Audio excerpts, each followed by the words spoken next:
been for generations, and one would have thought actually settled questions in democracies, are back for discussion and up for debate again, which is an extraordinary situation for us to be in at this stage of our development. And the risks, as I said, are undoubted. They are there in relation to misinformation, disinformation, all of the issues that and threats and concerns that we observe on a daily basis, almost on a daily basis. And the question of freedom of speech, if I may just touch on that just briefly, and it really goes to the heart of what we're about here at the Institute, is the importance of open debate and open discussion and freedom of expression. And in fact, I was just reading this morning, having been away for a couple of weeks, that The Economist magazine had a very compelling editorial just at the weekend on the question of what it describes as Europe's free speech problem. And it was picking up on the Vice President Vance remarks in Munich and some of the related commentary from what he had said there. And I think perhaps slightly tongue-in-cheek, the editorial is saying, yes, Vice President Vance is correct. Europe does have a free speech problem, but it may not be precisely the free speech problem that Vice President Vance had in mind. But nevertheless, there are real questions for us, I think, in all countries across Europe, not just, for example, in Hungary, which is the country singled out by The Economist editorial as being a real problem and a real challenge. Perhaps that wasn't what was on Vice President Vance's mind. But the broader question of the protection of the public space, the freedom for there to be an exchange of views, which is unrestricted, save in very extreme circumstances, where I think the liberal ethic would appreciate that it isn't the case that there can never be any restraints of any kind on freedom of speech, but that those restrictions and constraints should be at a minimum. And that has been at the heart of certainly what I understand as being the liberal ethic, and indeed the ethic of the European Union, and the philosophy of the European Union, that there should be this open engagement and this opportunity for open engagement. But just with those couple of, I suppose, just indulging my own, the option, the possibility that I have from the rostrum to introduce that question of freedom of speech, because I think it's very much at the heart of what we're about here in the Institute. I am really pleased to do what I was asked to do, principally, which is to welcome Commissioner Michael McGrath to the Institute this afternoon. Commissioner McGrath will speak to us on the topic of EU democracy and his plans and the Commission's plans to further protect democracy, both from external interference and indeed the whole question then of fostering internal engagement on these questions, which is part of Commissioner McGrath's role. And Michael was just reminded me earlier that, I mean, by the way, I think that the role that the Commissioner has is such a critically important one. And we have debates about, different Commission roles and what they entail, and countries sort of vying to get this or that role in the economic field or wherever. In my view, there couldn't be a more important role in the European Union and in the Commission than the one that Commissioner McGrath holds at this time. I think it's a really, really great opportunity. I know the Commissioner doesn't represent Ireland as such, but because his role and responsibility extends community-wide. But it is an opportunity for us, through his role and through the Commissioner's role, to engage in these questions here in Ireland, which we perhaps haven't done as much as we might have thought we should do in the past. And it's a very, very broad brief. And Michael was just explaining to me earlier, as well as the issues that I've touched on, the rule of law in EU member states, tackling disinformation, as well as improving EU competitiveness through company law and civil law, GDPR, media freedom, and a range of other points that it's hard to imagine how any one man or woman can get their head around the entirety and the extent of the brief that he has. But knowing Michael McGrath as I do, I'm quite sure that he can do that, from having known Michael in the past and his attentiveness to the business at hand, As you know, Michael assumed the role of EU Commissioner for Democracy, Justice and Rule of Law and Consumer Protection just last December, the 1st of December, under the new mandate.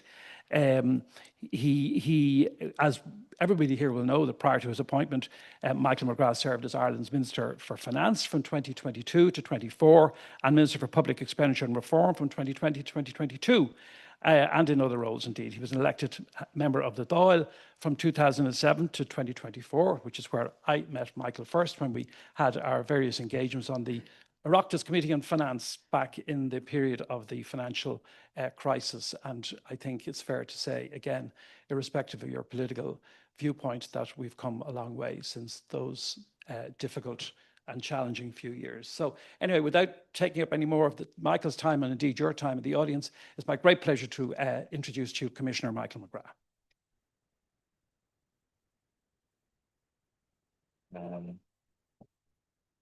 Well, thank you very much, Alex, for that very warm introduction, and good afternoon, everyone. It's a real pleasure to be here with you all at the IIEA this afternoon and to have an opportunity to discuss with fellow champions of democracy this vital issue in Europe today. And I see lots of familiar faces here, and thank you all so much for making the effort to be here. I'm delighted to see you all, and I know we're joined by many others online today as well. And I look forward to our Q&A and our chat, Alex, after my opening remarks also. But it's a great honour for me to be finally here in person to address you as Commissioner for Democracy, Justice, the Rule of Law and Consumer Protection, because the last time I addressed the IIEA was in a very different time and a very different environment. I was Minister for Public Expenditure and Reform. It was back in the autumn of 2021, and it was online because of the pandemic at the time, and that we were still grappling with, and we were discussing with Paolo Gentiloni, the Economy Commissioner at the time, Ireland's recovery and resilience plan under the Next Generation EU. And of course, a huge amount has changed over the last 4 years, and we now find ourselves responding to a totally different set of challenges to those that were there at that time. And amongst the foremost challenges we face is the one of upholding our collective European democracy. Along with the rule of law and fundamental rights, it defines who we are as a community, uniting us and guiding us forward through our shared values. Historically, democracy has, without question, been the best political system for defending our fundamental freedoms and ensuring our security and also our economic prosperity. At its heart lie free, fair and inclusive elections that empower citizens to express their views and influence their future by choosing their leaders and then by holding them to account. But we must never take democracy and democratic processes for granted. That is the rock that we will perish on. With the world becoming more unstable and facing issues like rising authoritarianism, foreign interference, and the rapid spread of disinformation, we need to remain watchful and ready for what's to come in the months and the years ahead. Unlike many European countries, Ireland has remained an uninterrupted democracy for over a century, reflecting its position as a core value of the Irish people. And this is visible in its origins and indeed in its evolution over that century or so. For example, the proclamation in 1916 set out the aspiration for Ireland to be a democracy with, and I quote, a permanent national government representative of the whole people of Ireland and elected by the suffrages of all her men and women. We must recall that this was at a time when the suffrage of women was relatively uncommon. Bunreacht na hÉireann, our constitution, expressly describes Ireland as a sovereign, independent and democratic state. And yet we also recall 1937 was during a time when democracies were challenged and indeed were faltering across Europe. In a century, Ireland has withstood the challenges of achieving independence, overcoming internal conflict and outrightly resisting the false promises of fascism to become one of the most stable democracies in the world. And it's something we should be collectively very proud of in this country. And yet this must not be taken for granted. Europe knows all too well the cost of adopting alternative authoritarian systems of government. Democratic ideals are woven into Europe's history and culture, from their origins in ancient Greece and Rome through to revolutionary France, the fall of the Berlin Wall and communism, and to the barricades of the Euromaidan. We all need to learn from past, and we need to remain determined not to allow it to repeat itself. Today, many significant challenges threaten the fabric of our democracies in Europe, and first and foremost is the manipulation of our online information space. Attempts to influence and distort EU elections through paid vectors of disinformation and AI-generated fake news spread on social media undermine the integrity of our democratic institutions and erode public trust in them. We already have the Digital Services Act, requiring large online platforms and search engines to assess risks to civic discourse and elections from their services, especially concerning algorithms and the recommender systems that are used. And the regulation on political advertising, which will be fully applicable this coming October, mandates that advertisers disclose political ad sponsors, fostering online transparency and helping users understand the sources of messaging. But these issues are also linked to hybrid campaigns, raising serious security concerns for the EU and for its member states. Hostile actors, including Russia, increasingly use innovative techniques and new proxies to try and interfere in our democratic processes. Let us not forget that Russia's full-scale invasion of Ukraine was preceded by an information war and a hybrid war, including massive campaigns of interference and disinformation. Beyond these external threats, we must also confront internal challenges, particularly the growing disengagement among our citizens from democratic participation. And we have to ask ourselves the hard question as to why is that happening and how can we address it.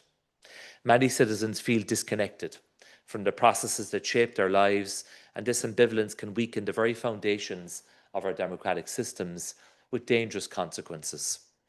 This disengagement is compounded by the erosion of democratic norms in some parts of the world, and Europe is not immune. We shouldn't think for a moment that we are. Nationalistic and populist movements have gained ground, promising simplistic solutions to what are complex problems. Their rhetoric often questions the very value of democratic institutions, challenging the rule of law and the principles of liberal democracy. These threats are not limited by national borders, and no member state of the EU is safe. As such, tackling them requires a united and a coordinated effort that transcends all national boundaries. The European Commission is stepping up its support of democracy through the preparation of the European Democracy Shield, which will be a strategic framework to strengthen and to safeguard democracy in the EU and to help reinforce public trust in democratic institutions. As Commissioner, I'm honoured that President von der Leyen has entrusted me to lead on this work. It embodies our commitment for future-proofing EU democracy, ensuring it remains resilient in the face of an ever-evolving global landscape. So our thinking on the Shield will evolve as we intensify the preparation, which is now well in train. But at this stage, we're looking at actions across a number of important areas. FIMI, so foreign information manipulation and interference, including disinformation, both from outside and from within the EU. The fairness and the integrity of elections themselves, and the strengthening of our democratic frameworks. Societal resilience and preparedness. And finally, citizens' participation and engagement in democratic life. The Democracy Shield will uphold democratic values and fundamental rights, like freedom of speech, assembly, and voting. Democracy thrives on pluralistic debates where citizens can freely express their opinions and have access to diverse viewpoints and sources of information. In our preparation, we will follow a whole-of-society approach, and we will consult widely among a breadth of stakeholders. The public consultation is now live and will remain open for another week. While the details of the Shield are yet to be finally determined, Based on the feedback we receive, I can share some thoughts in the areas that we are considering. We're examining ways in which we can better counter threats such as FEMI and the online information wars that have emerged in recent years. These front lines extend into every computer, every office, and indeed every home. For instance, we're planning to set up a European network of fact checkers operating in all official EU languages, which will play a crucial role in verifying information and countering disinformation. This network will empower citizens with accurate information crucial for informed decision making.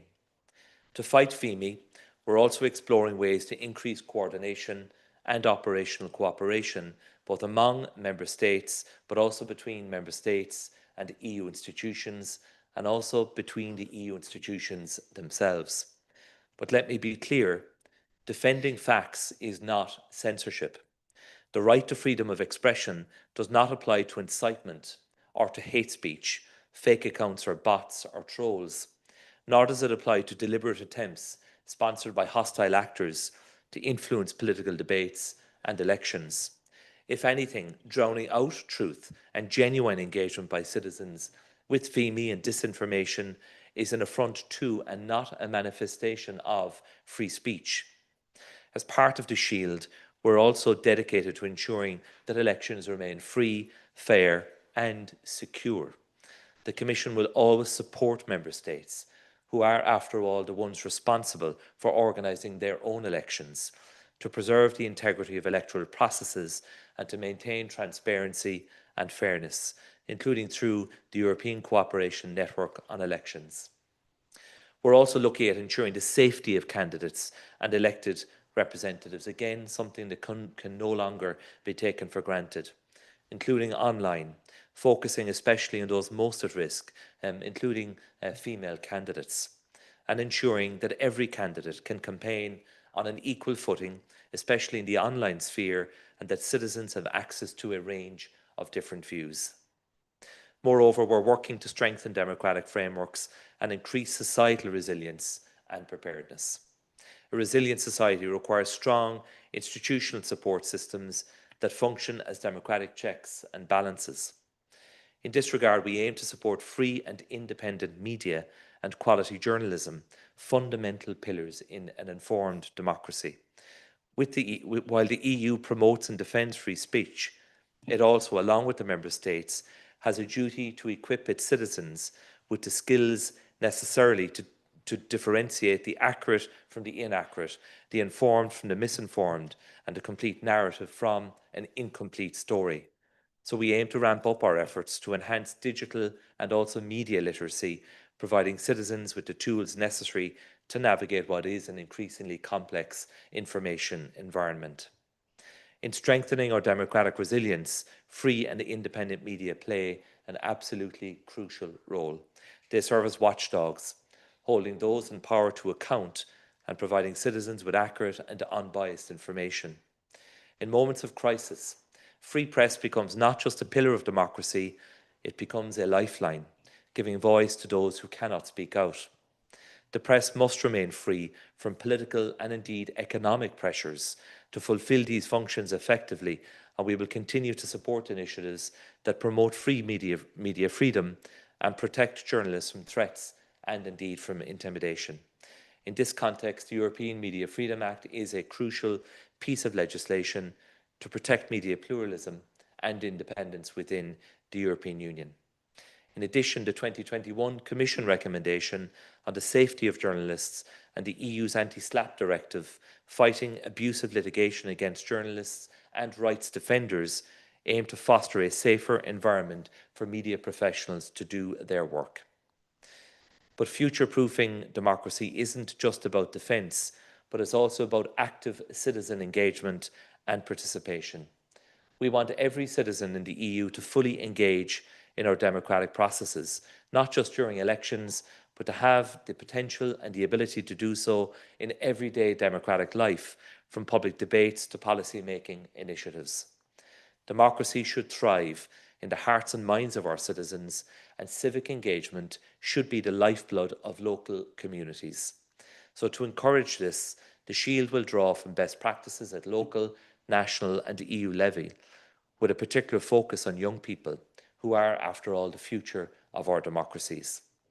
Our aim is to demonstrate that democracy is accessible but also impactful, that democracy matters, it's relevant to the lives of our citizens, and we want to ensure that their ideas and their voices are heard and truly matter. We also recognise the crucial role of civil society and the role that civil society organisations can play. They are indispensable for mobilising citizens, advocating for transparency and ensuring that diverse voices are heard in policy-making processes. The Shield will include measures to support civil society and to empower them, recognising their integral role in fostering democratic resilience. So we are engaging with the European Economic and Social Committee. It's important we hear the voice of civil society, of employers and of trade unions as we prepare the Democracy Shield. And we will announce later this year an EU civil society strategy for the very first time that aims to support, to protect and empower civil society organisations and our human rights defenders in the EU. It will include a civil dialogue platform for direct discussion between the Commission and civil society on democracy, rule of law, fundamental rights and civic space. A key goal is to improve early detection and monitoring of threats in civic space. We are running a public consultation on the proposed civil society strategy until the 4th of June. To conclude, let me stress once more that no nation is immune to threats to our democracy. As we work towards a future built on trust, engagement and resilience, we are reminded that the European Union is a project for peace, prosperity and democratic values, benefiting all of our citizens. This was brought home to me in a very direct way just a couple of weeks ago when I had the opportunity to visit Lviv in Ukraine on Europe Day on the 9th of May. Despite the many challenges, the Commission remains absolutely committed to these principles and these values, but we need your assistance to give expression to them in our daily work. In fact, democracy, prosperity and security guide all the actions of the European Commission under this mandate, as President von der Leyen often recalls in our meetings. Let us also remember that the strength of our democracies lies in unity, in standing together. Every member state and every one of us has a crucial role to play in protecting and strengthening our democratic foundations. They need reinvestment, they need to be nurtured, they need to be protected, they need to be supported. We cannot assume that they will just always be there. So thank you for your attention to these opening remarks, and I look forward now to our discussion and also to our continued work together to future-proof EU democracy. Thank you all, ladies and gentlemen. Thank you very much, Commissioner. And just that final thought that you had there about the necessity to continuously reinvest, and kind of, it's a bit like, probably not a great analogy these days, talk about oil and petrol in cars, but it's a little bit like the oil in the car. You just have to keep it, you just have to keep refilling it all the time. It's not something that will just naturally come up or naturally be there all the time. It has to be attended to. You have to be constantly vigilant and have policies that will address and readdress and reinvest in all of these principles. You've touched on the agenda, the critical agenda that you have, and it covers so much. And there was a lot that I think people will find enormously encouraging in the plans that you've laid out. Do you want to, just before we go to the audience, and by the way, we welcome questions from the audience here in person, the simple expedient of putting up your hand. If you're online, you can put a question in through the Q&A facility that you'll find there, that you're very familiar with at this stage. And we'll try to come to as many of those questions as we can. But just while you're thinking about your questions, I wonder, Michael, just 6 months of it or so you're in now. Would you just give a few minutes just of reflection? I mean, when you consider the task, all of the 27 different legal systems, some of them are slightly similar, but they really are all separate in terms of their internal jurisdictions.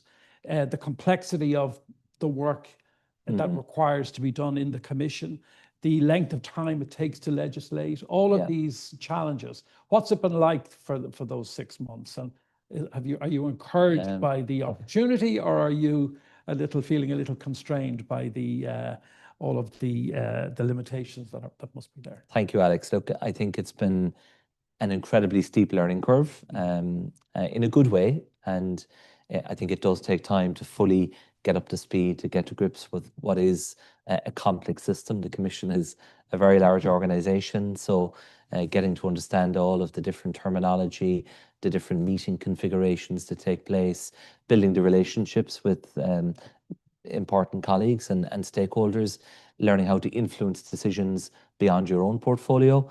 So learning process has taken certainly an amount of time, but I've thoroughly enjoyed it. You spoke at the beginning about the diversity of the portfolio, and it is incredibly broad and diverse, but also impactful and critically important. And what we're discussing today is very much at the heart of it, and is inextricably linked to the issues around rule of law, because where you see rule of law being undermined, that is the path to undermining democracy. And so the two are inextricably linked. So it's good that I have rule of law and I have democracy. And then having the justice portfolio allows me to introduce certain reforms across criminal law, company law, but also civil law. And then, even though they might seem unrelated, having the area of consumer protection does synchronize with the remainder of the portfolio, because everybody is a consumer. And if we can demonstrate the power of the EU working with the member states to legislate, to implement and to enforce consumer law in the interests of consumers, it will be another powerful example of the power of the European Union and how it can be a force for good. Because again, in the same way as so many of our social rights and employment law, also consumer law, much of it originates within the European Union. So incredibly broad, diverse portfolio, thoroughly enjoying it. I have a super team. You get to build your own cabinet. They have to come from, all over Europe, from within the Commission and from outside. I'm very fortunate to have Fiona Canablunny as head of the cabinet, somebody with huge experience in the Commission and also in the Department of Foreign Affairs here in Ireland, and to have colleagues from all across Europe serving within the cabinet. And then I'm working with the DG for Justice and Consumers, with whom we engage on a day-to-day basis. So it's been fascinating, but also the ability to involve yourself in all of the other portfolio areas, whether it be EU-US trade talks or the project groups I'm involved in, such as AI and startups and scale-ups, or savings and investment union, the internal security strategy. So to be able to bring the experience that I've gained here in Ireland across a number of different portfolios and to make a contribution at the college table every week and in the project groups is a phenomenal opportunity, and it's one that I'm thoroughly enjoying. Sure. Now, I'd like to invite questions from our audience. I see 2 hands already. Just let me get a sense of how many people are interested. That's great. And what I will do is I'll note that, and I will start just here in the middle, please. I will come to those who've indicated.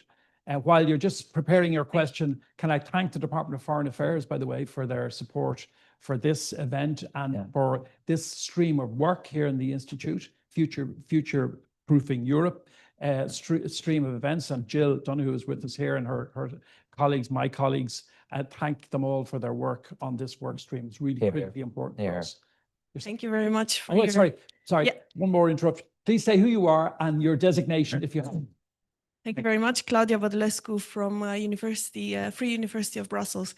I'm a researcher focusing on the EU's role in promoting and protecting democracy in the EU neighborhood.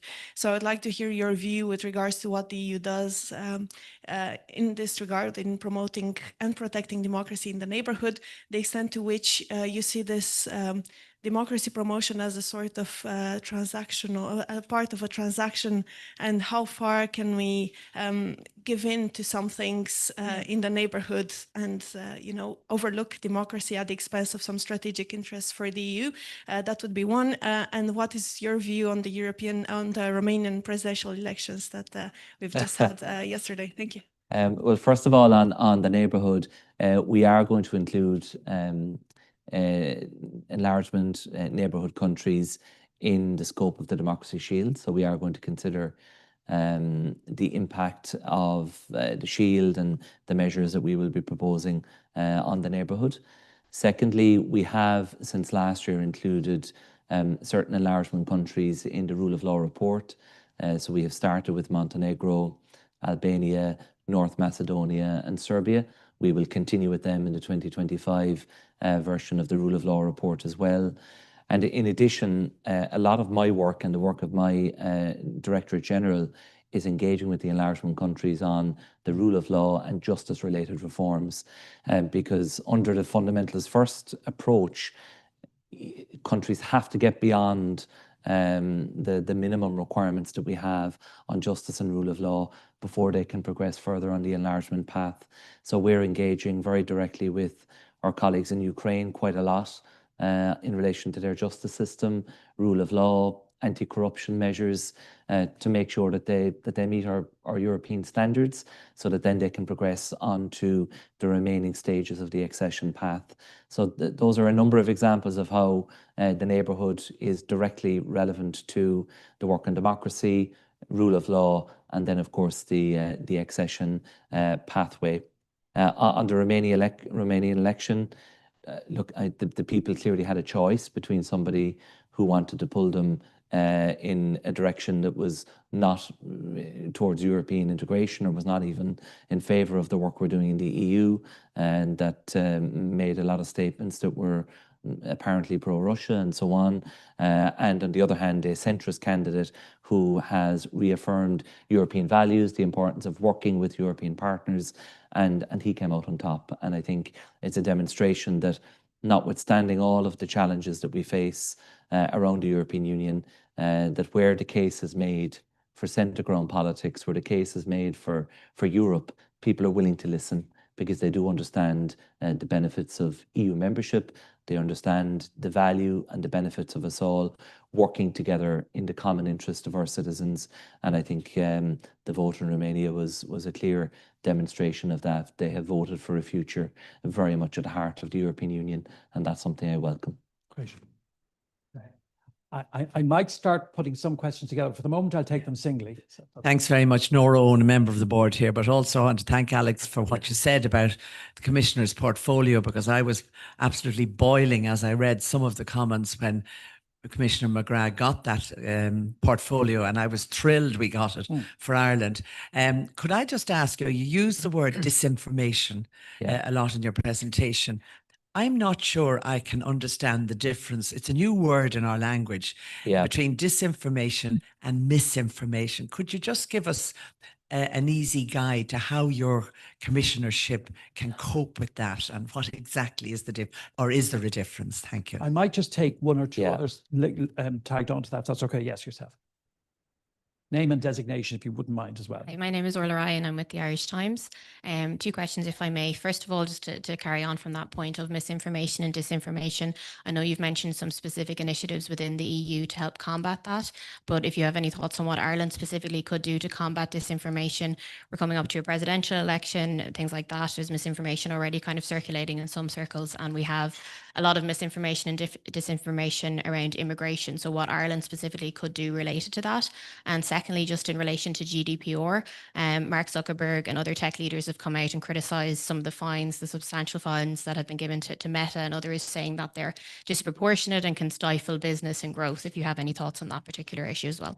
Those two. Thank you. Yeah, sure. And look, I think, Nora, that people, ordinary people, they're not going around talking about what is misinformation and what is disinformation, but these are terms that have really, I think, grown in the last number of years in particular.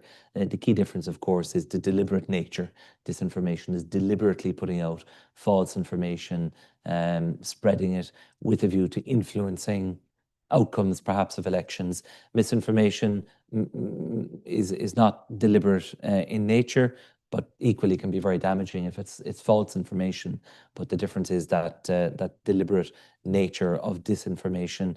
So it's normally underpinned by a strategy. There's a goal, there's a purpose to achieve a certain outcome. But either can be very damaging, and that's why I think it's important we do invest in providing people with the facts. At the end of the day, it's the people's democracy. They will elect whoever they want to elect. It's their choice, and we must always uphold and defend the right of people to freely choose their representatives, but they should be doing so based on informed opinions. They should have the information that they need to make up their own mind, or at least know where they can access it.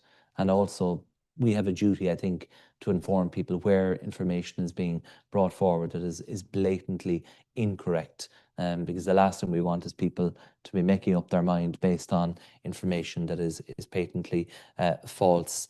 In relation to FEME and the role in Ireland here, of course, we have the architecture in place through the Digital Services Act. We have the National Digital Services Coordinators. We've Comisiún na Man here in Ireland. And so the Commission centrally works very closely with all of the digital services coordinators in each of the 27 member states to ensure that we have a clear and consistent implementation of the DSA rules.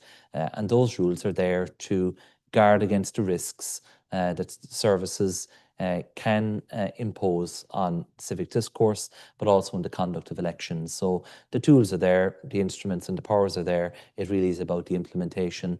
And I know that from my own experience, the coordinator in Ireland now has been, resourced much more over the last couple of years since the establishment of the office to ensure that it has the capability it needs to regulate what is a complex and a difficult area. On GDPR, I think there's a balance here we have to acknowledge. GDPR is there to protect the fundamental right of the protection of personal data. That's recognised in the Charter of Fundamental Rights. But also we do have to consider if there are ways in which we can simplify the burden of compliance with the GDPR rules, and we are committed to doing that. So I will be bringing forward measures to ease the burden of compliance with GDPR, while at the same time protecting that fundamental right of the protection of personal data. But I think it should be recognised that the EU is world leading when it comes to the protection of personal data. It also is the basis of a whole series of international data exchange agreements that we have, including with the US. We have the data privacy framework, for example. We're about to conclude negotiations with Brazil. We're well down the road with China. We will be renewing an agreement with South Korea. And these agreements underpin the exchange of data that facilitates commerce, and also the exchange of data for criminal justice purposes. And so we have to protect those guardrails and safeguards. Otherwise, those international agreements couldn't be sustained either. This might be a good companion, actually, to Orla Ryan's question. Michael Kelly, Independent Broadcasters of Ireland, says, given that web and social media giants, as he describes them, now take over 880 million in advertising out of Ireland each year, how can the trusted media who employ professional and independent journalists be supported and made sustainable so as to counteract disinformation and misinformation? Just briefly on that, because you've covered a good deal of it. It's a really important issue. And the reality is that the commercial environment has changed for much of my call traditional media or mainstream media. That is a reality. But yet we recognise the central role that they play in safeguarding our democracy. The EU's response is the European Media Freedom Act that imposes obligations on member states to ensure that there is a sustainable funding model in place for independent media, including public service broadcast media. And that legislation substantially comes into effect in August of this year. So we're now focused on supporting member states in the implementation of EMFA, the Media Freedom Act, and a key element of that is around the financial sustainability of independent sources of media in the European Union. So that's where we're focused. Okay. I did see, just give an indication. Yeah, I'm going to go to Tom and Sean. Tom first over there, and Sean Haughey and Kevin Cannon. Those three, if you wouldn't mind, please. Thanks, Tom. Thank you very much, Chair. Thank you, Commissioner. That was very interesting. The one thing we cannot go away from this afternoon is a complacency. You mentioned the Democratic Shield a number of times. If I was to put the bold point to you, that cannot be a panacea. Are there not a lot of other things you need to do as well? Absolutely. We'll take the three, I think, okay, probably sorry, best. Who else is? Sorry, Sean, yeah, over there. Yeah, we'll come to you, and I'll come to Kevin then. Thank you, Commissioner, for your presentation and for outlining your programme. And I'm sure we all wish you well in your endeavours as Commissioner in that regard. Thank you, Sean. Just in relation to hate crime and hate speech, and in particular the 2008 directive in that regard from the European Union. I was just reading press reports yesterday that the Commission has some concerns that the legislation which we passed here in Ireland recently doesn't go far enough. Now, I would have thought Ireland, as you said in your presentation, was doing particularly well in relation to, liberal democratic values. But could you clarify if the Commission has some concerns in relation to our hate crimes, hate speech legislation? Interesting question. Do you mind if we take a third? Sure. Is that okay? Yeah. So that was Tom's one, Sean, and then Kevin Callahan.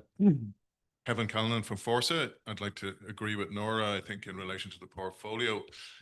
Just kind of reflecting on last night, not just, the relatively close vote in Romania, the unresolved situation in Poland, the surge of the far right in Portugal. These are just the latest examples of the direction of travel. And of course, we get this all the time. These are just driven by ordinary people's fears and concerns that are being manipulated. Yeah. And for member organizations like trade unions, we have a huge part to play in trying to, turn the tide in relation to that. So I'd be interested to hear, have you anything more to say in relation to the civil society strategy or the rehabilitation of, Delors Social Europe, founded on meaningful social dialogue, effective collective bargaining, adequate social protection, and quality public services, because it seems to me more than ever, although that isn't being represented in the political discourse to a great extent at the moment, that's part of the answer. Yeah. Thank you, Kevin. The overarching point I would make in response, and I'll go through the different points, is that when people feel that democracy isn't working for them, that democracy isn't serving them, or so-called mainstream parties aren't representing them or addressing their concerns, that's when they will look elsewhere, to other parties, other groupings, or perhaps even to other systems. And so that's a question that we have to answer ourselves.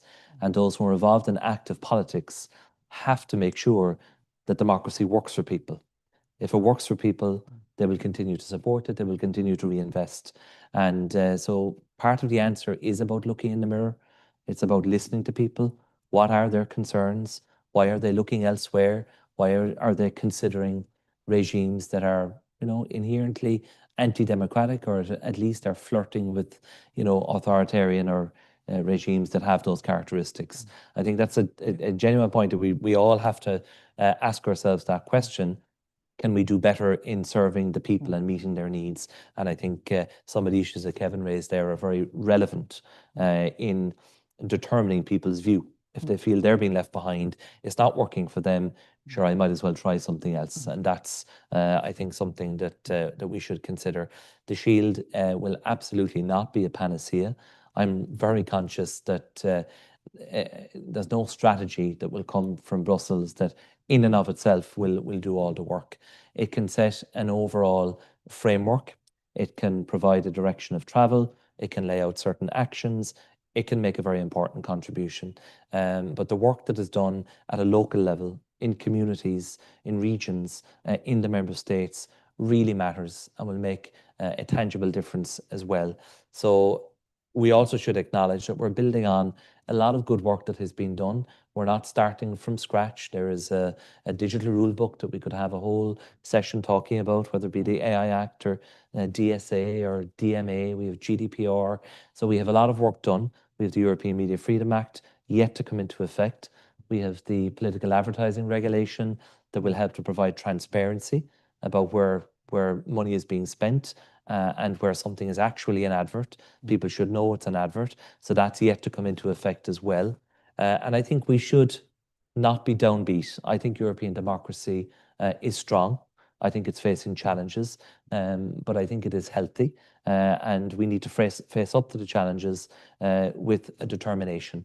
And I really believe that we can do that, and we can succeed by being honest and having open, honest engagement with the citizens about the reasons why democracy is under such pressure. On the question of hate crime, hate speech, all I can say, Sean, is I know there is engagement between the services in the Commission and the Irish government. I can't go beyond that at this point, but just to say that our focus has been on trying to get agreement on the inclusion of hate crimes within the list of Euro crimes under Article 83, which would have allowed the European Union then to introduce harmonisation. But unfortunately, it requires unanimity, and it wasn't possible, or hasn't been possible so far, to reach agreement in order to do that. We have legislation in some countries, in others we don't, and I think we do need to move collectively on that question, and we are examining whether there are alternative ways of making progress on that question, but that's something we can perhaps talk about again. And to Kevin's point about member organisations, the role that they can play, yes, so what we are going to put in place is a permanent platform for dialogue. So we have the EESC, which I think does excellent work, and I'm going to engage with them on their views on what role they can play. But we are committed to putting in place a platform for dialogue with civil society, and we're open now to consultation, as I said in my remarks, as to what might be in the strategy and what might this platform look like. Yeah. Okay. I know I have two at the back row there, and I've got one here. Another question here. No. Yeah. Yeah, one over here to the front, please, first to Jill, and then the two, Orla and the gentleman. I'll take the three together again, if that's okay. Thank you very much, Minister and our Commissioner. And thank you for a very interesting presentation. We've been working in the Institute in our Future Proofing Europe group on the whole area, and one of my first questions was going to be about enlargement. But since we're talking about trusted sources of information, I wondered, are you considering the role of influencers? Because you spoke a lot about younger people, and they tend to source their information online mainly. And it's come to our attention that a lot of the influencers nowadays could be political, but they could be also wellness or health influencers, and could in fact steer the minds of younger audiences in a particular direction. Thank you. Great. At the back, this gentleman there, please, you can hang on for the microphone. There's the microphone. They won't be able to hear you at the back, so use the microphone. Yeah. Seamus O'Brien, agricultural background, area section of IBEC. I compliment the Commissioner on his excellent presentation and his very strong emphasis on democracy. But coming from a small country, and whether you call agriculture a minority or not, but we've always had comfort in the veto.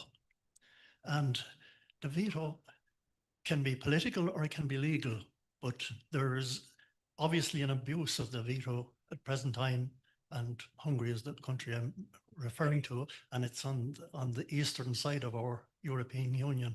I just wonder what can be done, because it can spread, and there's always a risk if you take certain actions, then a veto from somebody else stops you from doing something. So I wonder what way the Commissioner would propose or give us some belief in solving the problem. Very interesting.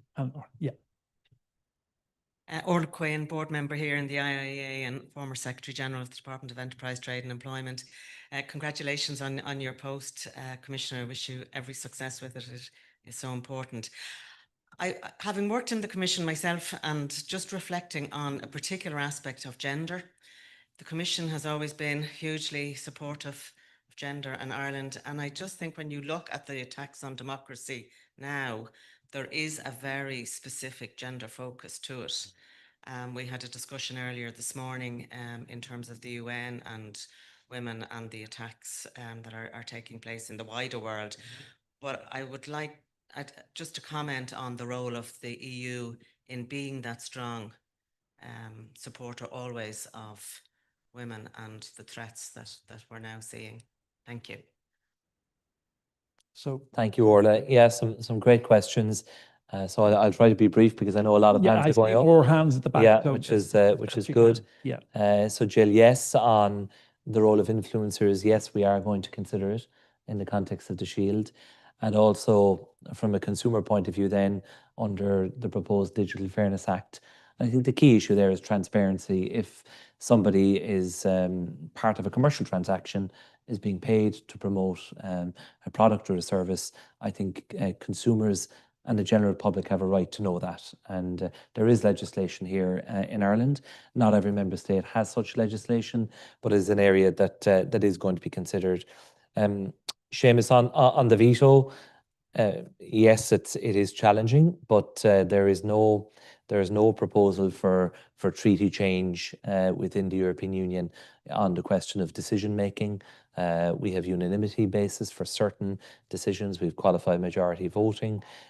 We are facing into major decisions over the months ahead, including around sanctions, extension, for example, in relation to possible own resources, which will be relevant in the context of the new multi-annual financial framework, and also in relation to the adoption of the MFF or the budget itself, which requires the consent of all of the member states at council level. But there are no proposals or plans to change, because that in itself would require the agreement of all the member states. So it's something we have to work our way through.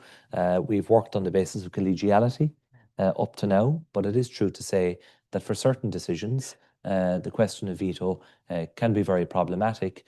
But of course, for the very reason you've outlined yourself, countries also guard very closely the right to have that veto on certain decisions because they see it as being in their own national interest. So we have to continue to work our way through that issue. And Orla, thank you for acknowledging the positive role of the European Union on gender issues. That will certainly continue. It's an important part of the work that I do actually in the justice portfolio as well.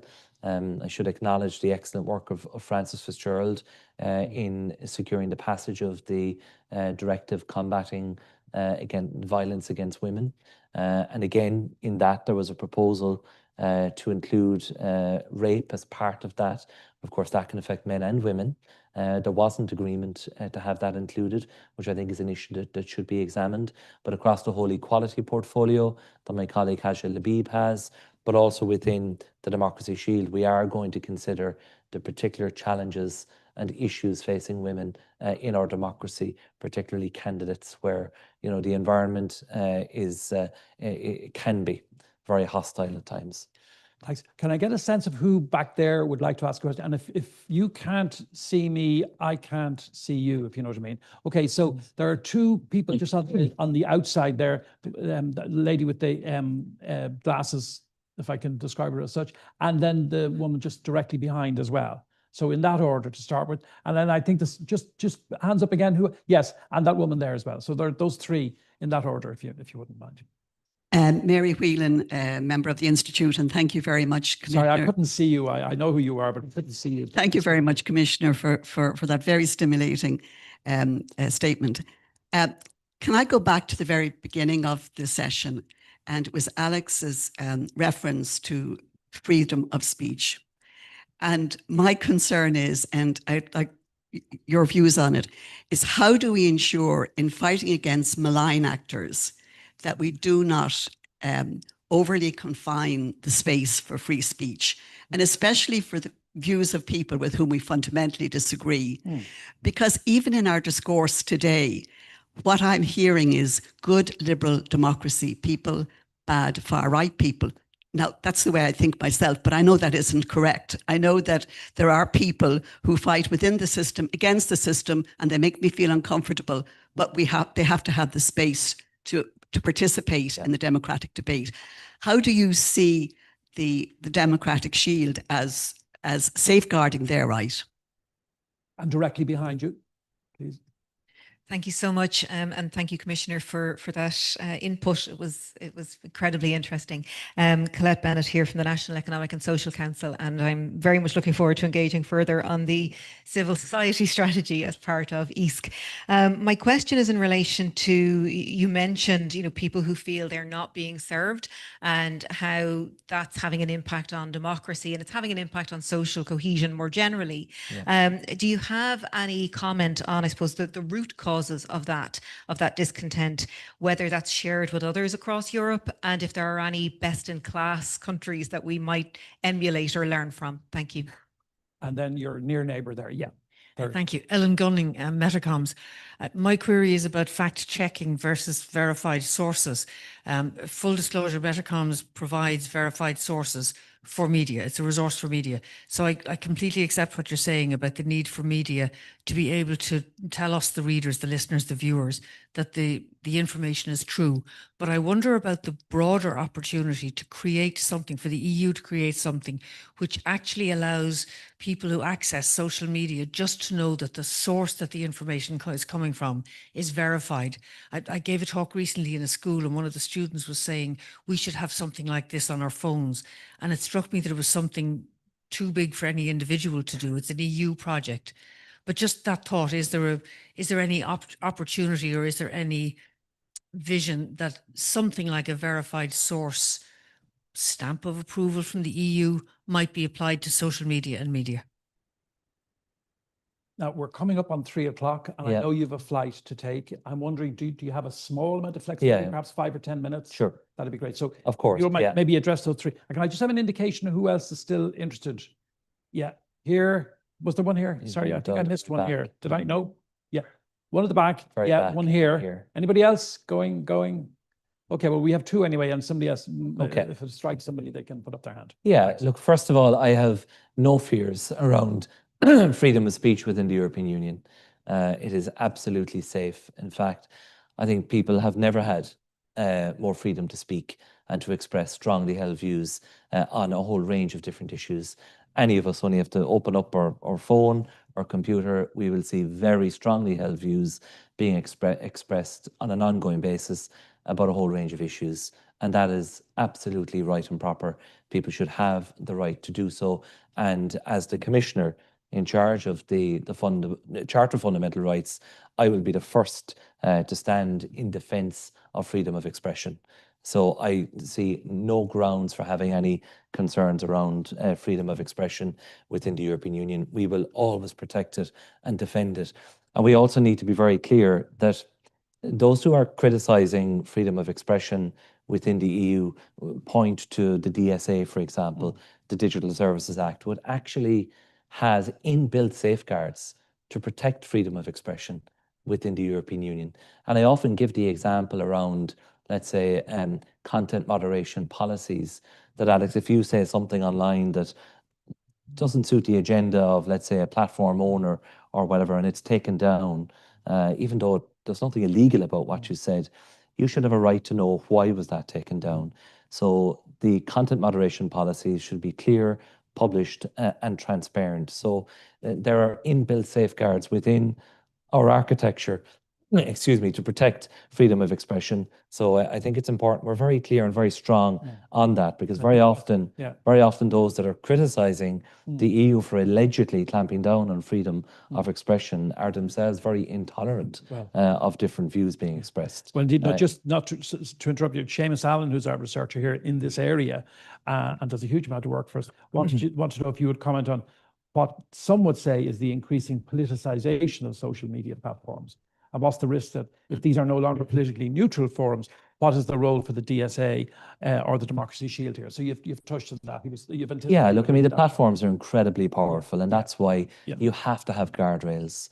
And that is why we have the safeguards within the DSA when it comes to, the inappropriate use of algorithms or recommender systems to amplify certain content above all other content and to drown out other content.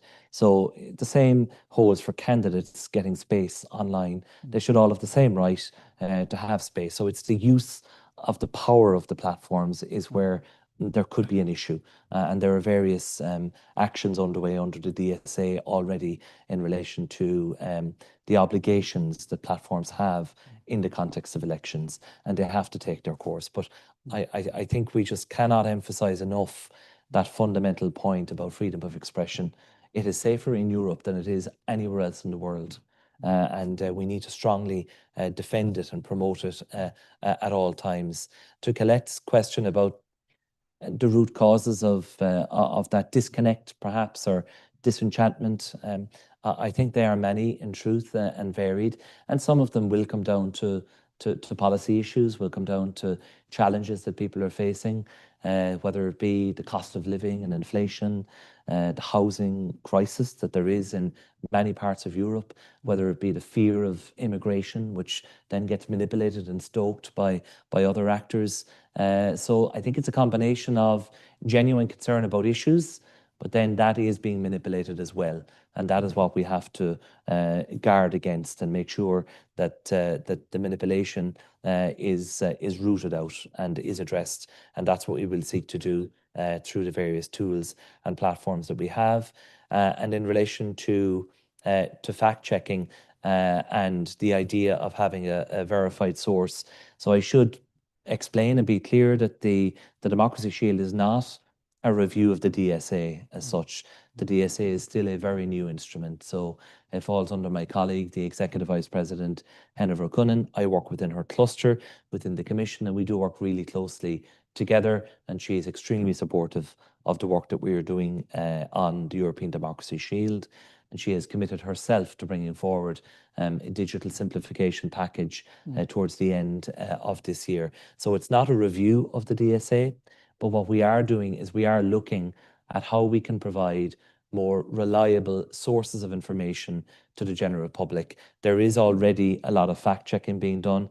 Can we support that better? I believe, yes, we can. I believe we can have a European network of fact-checking, and it can be very useful even in election debates. And we've seen it here in Ireland, even though it has grown organically, that where a dispute would arise, you would have an authoritative source that would say, well, actually, this is the truth. And sometimes it can be very nuanced, and it's on the one hand, and on the other hand, but at least the fact And was we've set seen the out. challenges historically in live television, so they're kind of amplified even more. Indeed. They're more complex than in trying to navigate the issue of social media where it happens there. Where is the microphone at the moment? Just check, because I've got well, to make it handy for yourself, go down the back to Dylan and then come up the front here, please, for final. And is there anybody else, a third, to make up the round? There is a gentleman there, so that's grand. So that's three. Dylan, up to you first. Yeah. Hello, Dylan Marshall, researcher here at the IIEA. Thank you for your very good and interesting presentation today. I have a question. I want to go data transfers and exchange of personal data. Hold the microphone a little closer. That you were discussing. Just that Israel is one of the handful of countries that the EU permits personal data exchanges with. This was originally taken in 2011 that permitted this exchange. And there was a review last year by our predecessor in January. And just Article 45.2 of the GDPR requires respect for fundamental human rights, the rule of law, etc.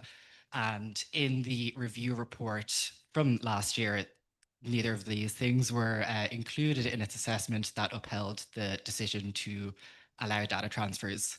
So basically my question is, given the acute deterioration of the situation since last January, as well as the ICJ decisions and the well-documented use of Israeli occupation and security forces in using AI models and data analytics to enforce the occupation on Palestinians, would you undertake or make concrete steps to review the decision authorizing data transfers of EU personal data?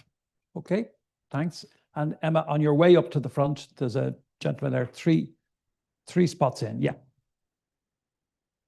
Thank you. And thank you, Commissioner. My name is Donal O'Neill. I work with Vulcan Consultant. We're a government and political affairs company in Dublin.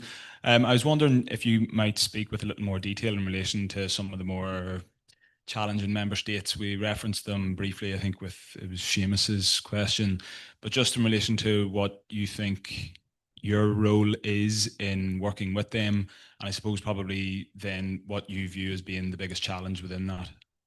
Great question. There mightn't be time for a huge amount of detail, but to elaborate a little, maybe the Commissioner might have a chance to do that. And then the final question here, just right in front.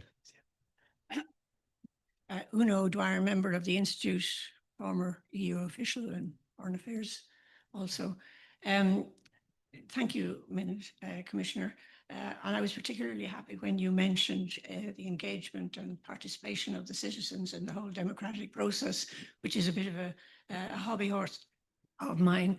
I'm well aware of the EU-wide Citizens Initiative, which I personally think is a bit of a bureaucratic flop.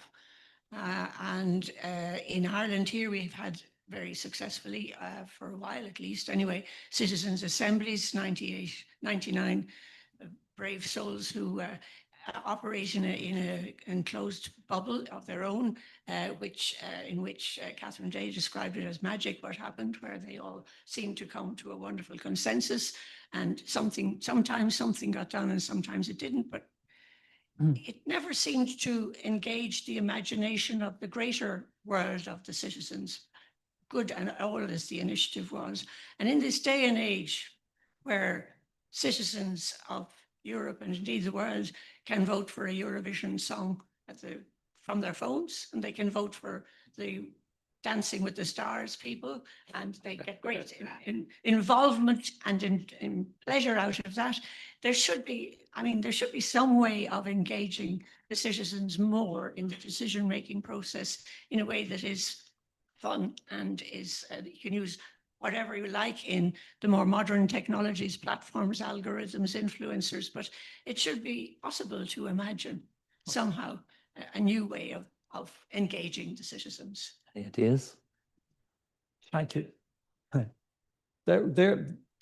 When you have an opportunity to reply to those three, and thank you for just staying with us for the extra few minutes. I know you're under a bit of pressure. Look, I think actually you hit the nail on the head, and I will come back to the other questions, but we have to be careful not to give the impression that we know best and that we are lecturing people or telling people, well, you don't realize the importance of democracy, or you're voting for the wrong people, or you're misinformed. This is a delicate issue. We have to engage with people, and the most powerful tool of all is to listen. We have to listen to people about why they hold the views that they hold, why they vote the way that they hold, why they vote the way they vote, and do they have the information that they need, and can we help them to access that information? And that for me is fundamentally what our role is. People will vote for who they choose. That's their fundamental democratic right. It's a founding value of the European Union, and we must protect and uphold it in every respect. But we have to make sure that the pillars of our democracy and the pillars that support them in their decision making around rule of law, around equality, around freedom, around human rights, respect for human dignity, that all of those are fully upheld. So we're open to new ideas and new ways of encouraging member states to engage with their citizens. The conduct of the elections is a competence of the member states, so our role is limited, but increasingly there is more information sharing. I mentioned earlier on the European Cooperation Network on Elections. Is where the electoral authorities of the 27 member states come together, and we do provide centralised support to them in their engagement with the voters in the provision of information. So we will consider within the Democracy Shield what more can we do to build resilience into that system. I'll work backwards. I think, is it Donal, is that your name? Donal, yeah, Donal. So look, our concerns and our engagement with countries like Hungary is well documented. We're using all of the tools at our disposal. There's a conditionality mechanism, which is in the conditionality regulation. That's a permanent feature that will continue in the next MFF. We have super milestones in the Recovery and Resilience Plan. We've also invoked a horizontally enabling condition, a myriad of infringement proceedings. And what all of that has amounted to at the moment is that about 18 billion euro of funding is not available to Hungary through the various funding programs because of rule of law issues. Some of that is grants, some of it is in the form of loans. And it doesn't give me any pleasure to say that, because it means actually that, you know, third level students in Hungary are denied the opportunity to participate in Erasmus, which is a real shame. It means the universities are denied access to Horizon funding, but it's because of rule of law issues, encroachment on academic freedom, for example. And it's always a difficult balance for us to strike, because then in the country itself, Brussels gets blamed for the penalty or the punishment or the consequence, even though it is directly related to contraventions of rule of law. And then we, of course, have to follow due process ourselves, as is right and proper. And we refer a case to the Court of Justice. It can take a number of years. And meanwhile, the damage is accumulating all the time from the breach itself. And thankfully, the Commission has an excellent track record. It's won every case that has been concluded by the Court of Justice in relation to Hungary, for example.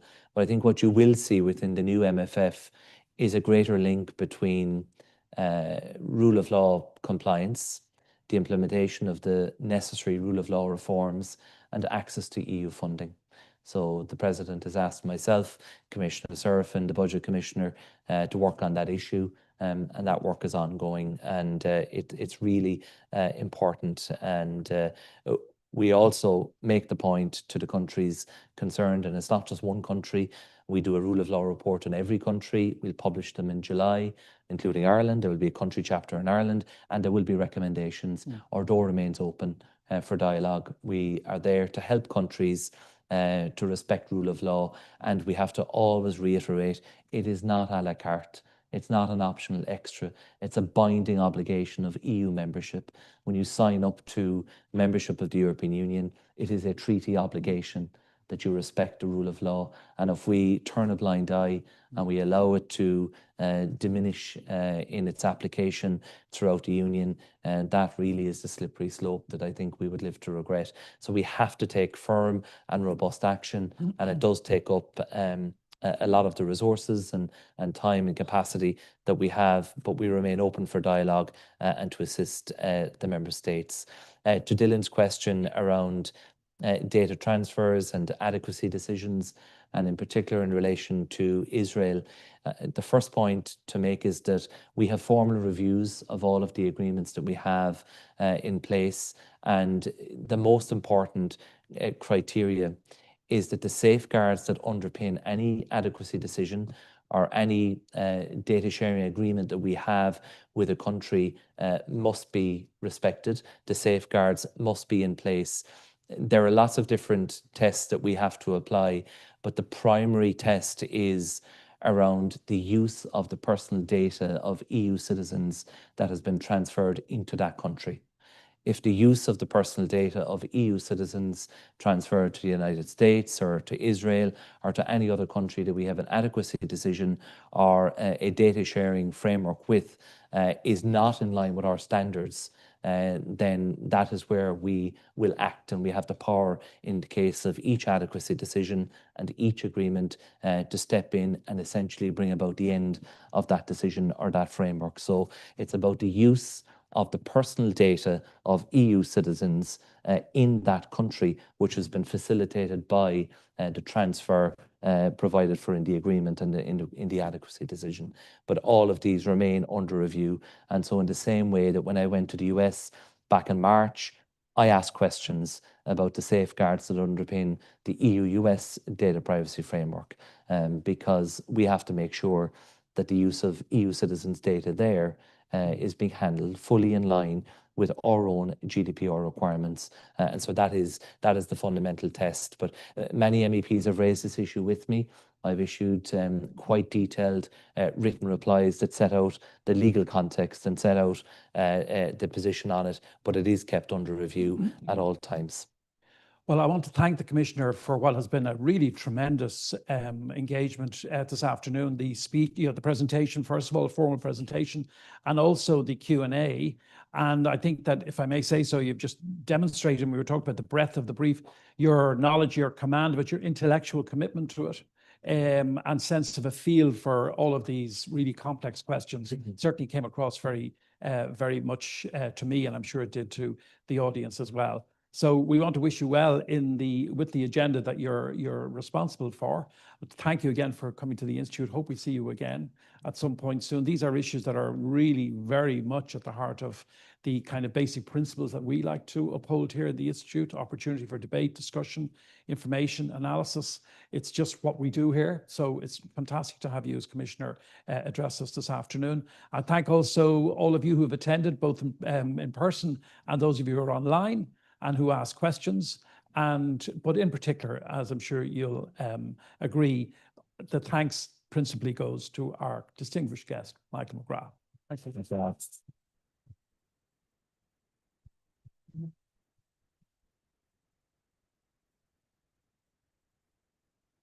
Can I just say a brief thank you, Alex, to you as Director General, to all of your team involved in the logistics and the technical aspects of organising the event, to all of you for coming.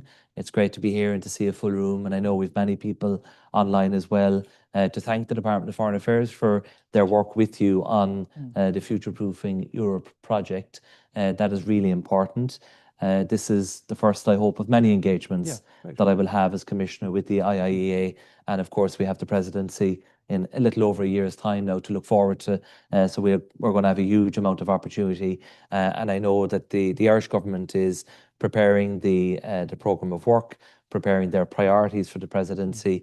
And I know already from engaging with them that protecting democracy, upholding the rule of law in Europe is going to be one of the pillars of the Irish presidency. And that's something that I warmly welcome. So thank you for the opportunity. Thank you. And could I also add to that the Commission representation in Dublin for their support for this event, and indeed their collaboration with us at all times. Absolutely. They're fantastic. And to Patricia, to Jonathan, to Hannah, and all the team, they do a really great job to provide that permanent representation of the Commission here in Ireland, not just in Dublin. They'll actually be coming to Cork even in a few days' time. So they're getting out of Dublin quite a bit as well, to protect democracy there too.